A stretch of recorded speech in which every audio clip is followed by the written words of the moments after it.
কিন্তু কালকে ঈদে মিলাদুন নবী হবে, তার কোনো দলিল লাগবে না। কালকে ঈদে মিলাদুন নবীর আমল আপনার জাহান্নামে যাওয়ার কারণ হয়ে যাবে। নিজের মন মতো 1000 রাকাত মানুষকে জাহান্নামে নিয়ে যাবে, আল্লাহর নবীর সুন্নাত অনুসারে একটা সিজদা মানুষকে জান্নাতে নিয়ে যাবে। বুঝতে পেরেছেন? তাহলে আমরা যেটা স্পষ্ট বুঝলাম, আল্লাহ কি বলছে, কুল হাতু বুরহানাকুম, দলিল পেশ করো, ইন কুনতুম সাদিকিন, যদি তোমরা সত্যবাদী হয়ে থাকো। আর জেনে রাখো সত্য কোনটা জানো? বালা মান আসলামা ওয়াজহাহু লিল্লাহ, যে আল্লাহর সন্তুষ্টির জন্য নিজেকে আত্মসমর্পণ করে দিবে, ওয়া মুহসিন, আর এই আত্মসমর্পণে সে মুহসিন, নিখুঁত, নিপুণ, এই আত্মসমর্পণে, ফালাহু আজরুহু ইনদা রাব্বিহ, তার প্রতিদান সে আল্লাহর কাছে পাবেই পাবে। ওয়ালা খাউফুন আলাইহিম ওয়ালা হুম ইয়াহজানুন, তার জন্য পরকাল নিয়ে কোনো ভয় নেই, অতীত নিয়ে কোনো দুশ্চিন্তা নেই। ওয়ালা খাউফুন মানে কোনো ভয় নেই, ফি ইয়াউমিল কিয়ামা, কিয়ামতের দিন। ওয়ালা ইয়াহজানুন মানে পরকালে কোনো দুশ্চিন্তা নেই, যে দুনিয়াতে কি করেছিলাম না, কোনো দুশ্চিন্তা নেই। তাদের জন্য মান আসলামা ওয়াজহাহু লিল্লাহ ওয়া হুয়া মুহসিন, আসলামা, যে নিজেকে সমর্পণ করে দেয়, তার চেহারা, তার মুখমণ্ডলকে, লিল্লাহ, আল্লাহর জন্য পরিপূর্ণরূপে সমর্পণ করে দেয়। কার জন্য?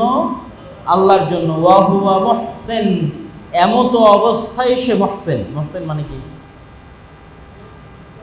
আহসানুল খালিকিন, আল্লাহ নিজেকে বলেছে যে আমি হচ্ছি মুহসিন, সৃষ্টিকর্তা, মানে নিপুণ সৃষ্টিকর্তা, নিখুঁত সৃষ্টিকর্তা। উনজুর ইলাস সামা, আসমানের দিকে তাকাও, কোনো খুঁত বের করতে পারো কিনা? আর আমি আপনার ছাদের দিকে তাকালে খুঁত বের করে দিব, পারবো না? ভাই, পারবো না? আপনার এই মাঝেতে টাইলস লাগানোর দিকে তাকালেই খুঁত বের করে দিব। আল্লাহ বলছে আসমানের দিকে তাকাও, কোনো খুঁত বের করতে পারো না। মানুষের অবয়বের দিকে তাকাও, যে মানুষের এই অবয়বের চাইতে আর ভালো কোনো অবয়ব তোমরা বানাতে পারো কিনা? ভাই, বিজ্ঞান পেরেছে, বিজ্ঞান রোবট বানায় হুবহু কার মতো করে? মানুষের মতো। মানে যেখানে মানুষের মাথা ওখানে মাথা দিয়েছে, যেখানে মানুষের হাত ওখানে হাত দিয়েছে। তাহলে বিজ্ঞান এর চেয়ে ভালো একটা আপডেট ভার্সন নিয়ে আসতো, যে হাত দুটো এখানে না দিয়ে এখানে দিলে ভালো হবে, আর মাথাটা এখানে না দিলে এখানে দিলে ভালো হবে, তাই না? আহসানুল খালিকিন, নিপুণ, নিখুঁত সৃষ্টিকর্তা। তাহলে আমলের ক্ষেত্রে নিপুণ, নিখুঁত মানে কি? ঈমান এবং ইসলাম আনয়নের ক্ষেত্রে নিপুণ এবং নিখুঁত মানে কি? মানুষের পক্ষে কি 100% নিপুণ করা সম্ভব, নিখুঁত করা সম্ভব? কোশ্চিনকালে সম্ভব। একমাত্র পরিপূর্ণ কামেল সত্তা হচ্ছে আল্লাহ। বাকি সবাই ভুল করবে, সবার ভুল হবে, সবার কাজ অসম্পূর্ণ। তাহলে আল্লাহ যে মানুষকে বলল তোমরা ইসলাম আনয়ন করো, বালা মান ওয়াসলামা ওয়াজহাহু লিল্লাহ, যে তার চেহারাকে সমর্পণ করে দিল একমাত্র আল্লাহর সন্তুষ্টির জন্য, হুয়া মুহসিন, এমত অবস্থায় যে সে মুহসিন। এর অর্থ কি? এর অর্থ হচ্ছে মুহসিন হওয়ার সর্বোচ্চ চেষ্টা করা। কি বুঝলেন? মুহসিন হওয়ার সর্বোচ্চ চেষ্টা। তাহলে সর্বোচ্চ চেষ্টাটা কি আপনারা খুব ভালো করে জানেন, যে ইহসানের সঙ্গে বলা হয়েছে, আজীবন ইহসানের সঙ্গে শুনেছেন, আজকে বুঝে যান। ইহসানের সঙ্গে বলা হয়েছে যে আনতা আবুদাল্লাহ কাআন্নাকা তারা ফাইন লাম তাকুন তারা ফাইন্নাহু ইয়ারাক, তুমি আল্লাহর এমনভাবে ইবাদত করো যেন আল্লাহ তোমাকে দেখছে, যেন তুমি আল্লাহকে দেখছো। যদি এটা সম্ভব না হয় তাহলে যেন আল্লাহ তোমাকে দেখছে। তাহলে কোনটা সবচেয়ে বেশি নিখুঁত এবং নিপুণ হবে? এইটা সবচেয়ে বেশি নিখুঁত হবে যদি আপনি আল্লাহকে দেখতে পান। এটা সবচেয়ে নিখুঁত এবং নিপুণ হবে, যে মালিক সামনে আছে, আপনি মালিককে দেখে কাজ করতেছেন, এটা সবচেয়ে, আপনি দেখতেছেন মালিককে, এটা সবচেয়ে নিখুঁত এবং নিপুণ। আর এটা যে আপনি মনে মনে ভাবতেছেন যে মালিক আমাকে দেখতেছে, ওটা তার চেয়ে কম স্তরে, ওটা তার চাইতে কম স্তরে। তাহলে মানুষের ইবাদতের মধ্যে, ইখলাসের মধ্যে নিপুণতা আসবে, টপ লেভেলে চলে যাবে মানুষের ইখলাস, যখন মানুষ এমনভাবে ইবাদত করতে পারবে যেন সে আল্লাহকে দেখছে, যেন সে আল্লাহকে দেখছে। তখন তার ইবাদত পূর্ণ, ইখলাসটা হয়ে যাবে আহসানুল খালিকিন, মানে শ্রেষ্ঠ সৃষ্টিকর্তা যেমন, নিপুণ সৃষ্টিকর্তা যেমন, তার ইবাদত হয়ে যাবে মুহসিন। আর মুহসিন হওয়ার সর্বনিম্ন শর্ত হচ্ছে দুইটা। কোনো ইবাদত এই দুটো শর্ত ছাড়া মুহসিন হতে পারে না। এক, আল্লাহর সন্তুষ্টি, দুই, নবীর সুন্নাতের অনুসরণ। আল্লাহর সন্তুষ্টি আর কিসের অনুসরণ? নবীর সুন্নাতের অনুসরণ। কারো যদি নবীর সুন্নাতের অনুসরণ না থাকে তাহলে সেটাও ইহসান নয়, কারো যদি ইখলাস না থাকে সেটাও ইহসান নয়। ইখলাস ছাড়া দান করে জাহান্নামে যাবে, ইখলাস ছাড়া দাওয়াত দিয়ে জাহান্নামে যাবে, ইখলাস ছাড়া যুদ্ধ করে শহীদ হয়ে জাহান্নামে যাবে। চুরি করার কারণে নয়, হত্যা করার কারণে নয়, দান করার কারণেই, দাওয়াত দেওয়ার কারণেই, শহীদ হওয়ার কারণেই। কেন শহীদ হলি তুই? এই কারণেই জাহান্নামে। কেন? তার শহীদ হওয়ার মধ্যে ইখলাস ছিল না, এই জন্য শহীদ হওয়ার কারণে জাহান্নাম। কেন দাওয়াত দিলি? দাওয়াত দেওয়ার কারণে জাহান্নাম, জেনা করার কারণে নয়। কেন? দাওয়াতের মধ্যে ইখলাস ছিল না। এটা এক নাম্বার। দুই, সুন্নাতের অনুসরণ। নিজের মন মতো 1000 রাকাত মানুষকে জাহান্নামে নিয়ে যাবে, আল্লাহর নবীর সুন্নাত অনুসারে একটা সিজদা মানুষকে জান্নাতে নিয়ে যাবে। কালকে ঈদে মিলাদুন নবীর আমল আপনার জাহান্নামে যাওয়ার কারণ হয়ে যাবে। বুঝতে পেরেছেন? আর এগুলো থেকে বেঁচে থাকা আপনার জান্নাতে যাওয়ার কারণ। এই বলে আমরা আমাদের তাফসীর পর্ব এখানে শেষ করছি। আমরা আমাদের মূল আলোচনায় প্রবেশ করতে চাই। মসজিদ ভিত্তিক দিন এবং দাওয়াতি দিন শিক্ষা কার্যক্রমের গুরুত্ব এবং তাৎপর্য নিয়ে আমাদের সংক্ষিপ্ত বক্তব্যের প্রথম কথা হচ্ছে, সারা বিশ্বে মুসলমানদের অবস্থা অত্যন্ত শিক্ষা এবং জ্ঞানে অত্যন্ত ভয়াবহ। আপনি যদি মুসলিম বিশ্বের যারা উন্নত দেশ আছে তাদেরকে দেখেন, তারা ব্যস্ত আছে বিনোদন এবং পর্যটন নিয়ে। আমাদের মতো যারা তৃতীয় বিশ্বের কান্ট্রি আছে তারা ব্যস্ত আছে রাস্তাঘাট, ব্রিজ, কালভার্ট নিয়ে। আর আমাদের মতো যারা মসজিদ কমিটি আছে তারা ব্যস্ত আছে ছাদ নিয়ে, টাইলস নিয়ে, এসি নিয়ে। কারো কাছে শিক্ষার গুরুত্ব নাই। আর আমাদের সমাজে মাদ্রাসা দিয়ে যদি আপনি বলেন দিনের সেবা হবে, হবে না। কেন হবে না? এই জন্য যে মাদ্রাসায় মাত্র 2% ছেলে মেয়ে যায়। কয় পার্সেন্ট ছেলে মেয়ে যায়? 2%। তো এই 2% ছেলে মেয়ে দিয়ে তো আপনি দেশ পরিবর্তন করতে পারবেন না। বাকি 98% ছেলে মেয়ে মাদ্রাসায় যায় না। এই 98% ছেলে মেয়ের কাছে দিন পৌঁছানোর কোনো একাডেমিক মাধ্যম নাই। জালসা সম্মেলন কখনোই একাডেমিক মাধ্যম হতে পারে না। শুধু জুমার খুতবা ছাড়া আর কিছু নয় যেটা দিয়ে আমরা এই সমস্ত 98% জনগণের কাছে দিন পৌঁছাতে পারবো। মসজিদে মৌলিক দিন শিক্ষার ব্যবস্থা করা ছাড়া সম্ভব নয়। এবং এই জন্য শত শত নয়, হাজার হাজার নয়, লক্ষ লক্ষ মসজিদে দিন শিক্ষার ব্যবস্থা নাই। বিশেষ করে উত্তরবঙ্গের আরও বেশি নাই। বগুড়া, জয়পুরহাট থেকে শুরু হয়ে যত উত্তরে যাবেন তত কমতে থাকবে মসজিদে মক্তব, মসজিদে দিন শিক্ষার ব্যবস্থা। আর আমাদের দেশের স্কুলের সিলেবাসেও দিন শিক্ষার যথোপযুক্ত ব্যবস্থা নাই। তাহলে দিনবিহীন, কোরআনবিহীন শত শত নয়, হাজার হাজার নয়, লক্ষ লক্ষ নয়, কোটি কোটি সন্তান বড় হচ্ছে, যারা আমাদের গজব এবং আযাবের কারণ হয়ে দাঁড়াবে। কি ধরনের গজব এবং আযাব আসবে আল্লাহর পক্ষ থেকে? উম্মতে মুহাম্মাদীর জন্য আল্লাহর পক্ষ থেকে গজব এবং আযাবের ধরন হচ্ছে বিধর্মীদের আমাদের উপর চাপিয়ে দেওয়া। নূহ আলাইহিস সালামের জন্য ছিল বন্যা ফরম্যাট, বন্যা সিস্টেম।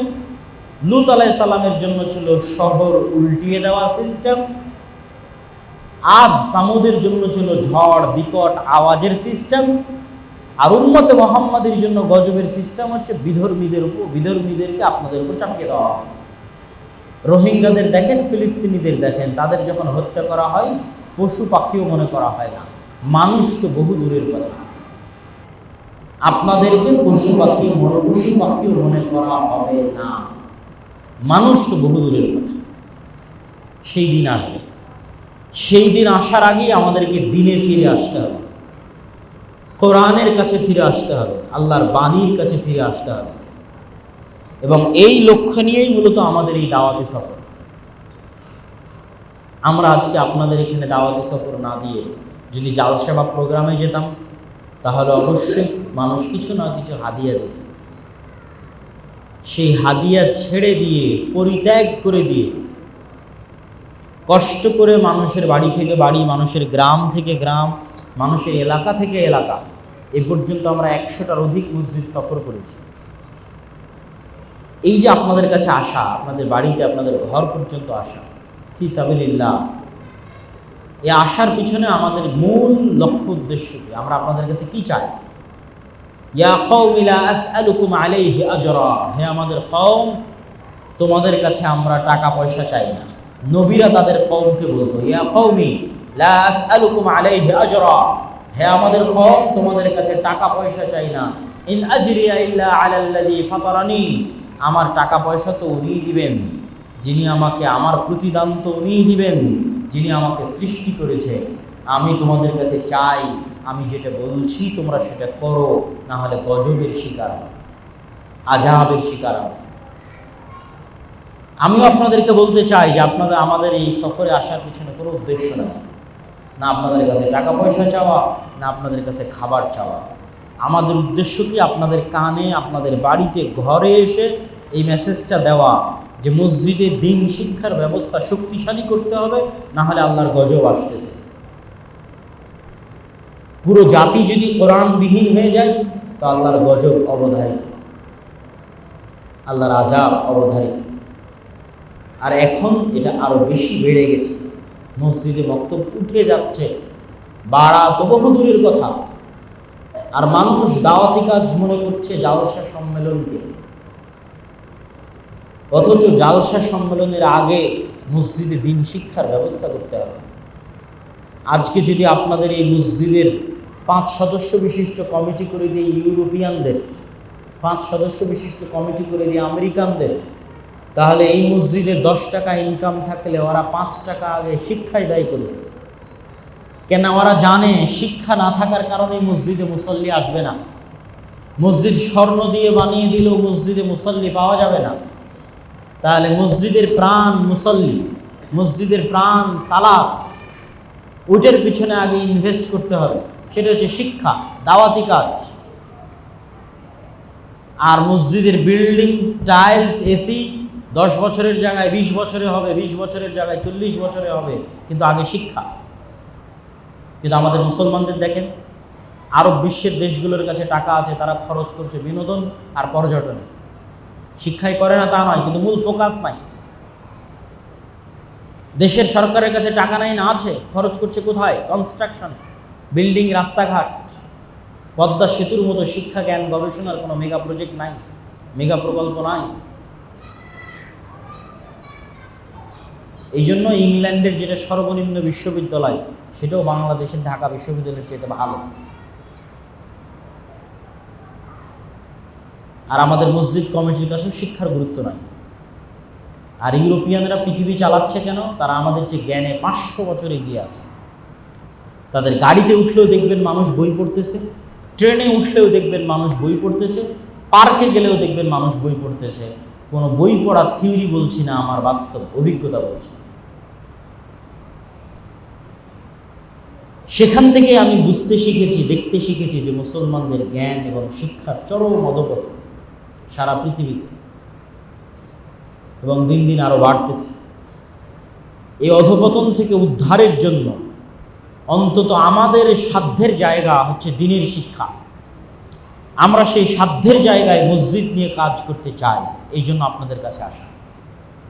আপনাদের মধ্যে একদল যুবক বের হয়ে আসুক, যারা এই দাওয়াতি কাজের হাল ধরবে, শিক্ষা ও জ্ঞানমূলক কাজ পরিচালনা করবে। এই দাওয়াতি কাজের হাল ধরুক, এরকম যুবকেরা বেরিয়ে আসুক, তাদের উৎসাহ দেওয়ার জন্য, তাদের আগ্রহ বাড়ানোর জন্য আমাদের এই সফর। আমাদের আজকের আলোচনা এবং বক্তব্যের পরেও যদি আপনাদের বোধোদয় এবং বোধগম্য না হয় এবং আপনারা পদক্ষেপ না নেন, তাহলে এর জবাব আপনারা দিবেন আল্লাহর দরবারে। আমি আমার দায়িত্ব পালন করেছি, আমি আমার ছোট্ট জ্ঞানে বুঝেছি আগে এটা। এবং দুটা সমস্যা আমি আপনাদেরকে পয়েন্ট আউট করে দিয়েছি। এক, মসজিদ কমিটি মনে করে টাকা আসলে খরচ করতে হবে কনস্ট্রাকশনে, অবকাঠামোগত উন্নয়নে। এটা ব্রেন থেকে আউট করতে হবে। আউট না হলে দেখতে হবে ব্রাক কেন, ব্রাকের জায়গা নাই, জমি নাই, ভাঙ্গা বেড়া ভাঙ্গা টিন দিয়ে কেন হাজার হাজার স্কুল চালাচ্ছে বাংলাদেশে, আর আমার এত বড় মসজিদ লক্ষ টাকা দিয়ে খরচ করা, এটা কি শুধু সালাতের জন্যই দিয়ে শেষ? এর আর কোনো ফাংশন নাই? একটা মোবাইলে কত ফাংশন, ছবি তোলা যায়, ভিডিও করা যায়, কল দেওয়া যায়, মেসেজ দেওয়া যায়। এত বড় বিল্ডিং আর কোনো কাজে লাগবে না? আল্লাহর নবীর মসজিদ কি খালি সালাত আদায় দিয়েই শেষ ছিল? কখনোই না। এই মসজিদের দ্বিতীয় বড় ফাংশন হতে হবে শিক্ষা। প্রত্যেক মসজিদের দ্বিতীয় বড় ফাংশন হতে হবে শিক্ষা। এবং মনে রাখতে হবে যে আপনার দানে যদি মসজিদে এসি লাগে, তো এসি লাগানোর চাইতে বেশি নেকি পাবেন আপনার দানে যদি কেউ আলিফ শিখে, আলিফ কোরআনে, ইনশাআল্লাহ বেশি নেকি পাবেন ইনশাআল্লাহ। অতএব শিক্ষাকে গুরুত্ব দেওয়া শিখুন, শিক্ষাকে মূল্যায়ন করা শিখুন। আমাদের দিনটা জ্ঞানের দিন। কোরআন মানে পড়া, কোরআনের প্রথম আয়াত ইকরা, পড়ো, জালিকাল কিতাব, কিতাব মানে লেখা। এটা হচ্ছে পড়া আর লেখার দিন। জ্ঞান যত ট্রান্সফার হবে, দিনের অনুসারী তত বাড়বে। আর আপনি স্বর্ণ দিয়ে বানিয়ে দিলেন, কিন্তু জ্ঞান চর্চা হচ্ছে না, মুসল্লি পাবেন না। আর মানুষকে দিন শেখানোর জন্য খরচ করলেন।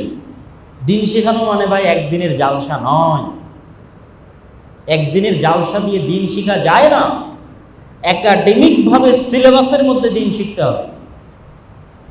অন্তত ছোটবেলায় মৌলিক দিন তো জানতেই হবে, ফরজ জ্ঞান তো অর্জন করতেই হবে। বাকিগুলো সে মাদ্রাসায় পরবর্তীতে পড়বে কি পড়বে না সেটা তার ব্যাপার। কিন্তু যেটা না জানলেই নয়, যেটা না শিখলেই নয়, যেটা না জানলে এবং না শিখলে তার মুমিন থাকা প্রশ্নবিদ্ধ, এই জ্ঞানটা আমাদেরকে মসজিদে দিতে হবে, সিলেবাসের মাধ্যমে দিতে হবে। তাহলে সেটা টেকসই হবে, মনে থাকবে আজীবন। সম্মানিত উপস্থিতি, মসজিদ ভিত্তিক দিন শিক্ষা এবং কোরআন শিক্ষা কার্যক্রমের এই সংক্ষিপ্ত কথার পর আমরা কোরআন নিয়ে দু একটি বাক্য এবং দু একটি পয়েন্ট আপনাদের সামনে পেশ করব ইনশাআল্লাহ আজিজ। এক, কোরআন হচ্ছে আমাদের উপর আল্লাহর সবচেয়ে বড় দয়া। কোরআন আমাদের উপর কি? সবচেয়ে বড় দয়া। নূহ আলাইহিস সালামের কওম 1000 বছর ইবাদত করে জানে কি পাবে? উম্মতে মুহাম্মাদি 50-60 বছর ইবাদত করে তার চেয়ে বেশি নেকি পাবে। বলেন আল্লাহু আকবার। কেন বলেন তো? উম্মতে মুহাম্মাদির কাছে সূরা ফাতিহা আছে, নূহ আলাইহিস সালাতু ওয়াস সালামের কওমের কাছে সূরা ফাতিহা ছিল না। রমজানের যত ফজিলত, যত বরকত, যত রহমত, তার মূল কারণ হচ্ছে শাহরু রমাদান আল্লাযী উনজিলা ফীহিল কোরআন। রমজান ওই মাস যেই মাসে কোরআন অবতীর্ণ হয়েছে। লাইলাতুল কদরের এত রহমত, এত বরকত, এত ফজিলত কারণ হচ্ছে ইন্না আনজালনাহু ফি লাইলাতিল কদর, এই রাতে কোরআন অবতীর্ণ হয়েছে। কোরআন বিষয়ে আমাদের দ্বিতীয় পয়েন্ট হচ্ছে কোরআনী হেদায়াত।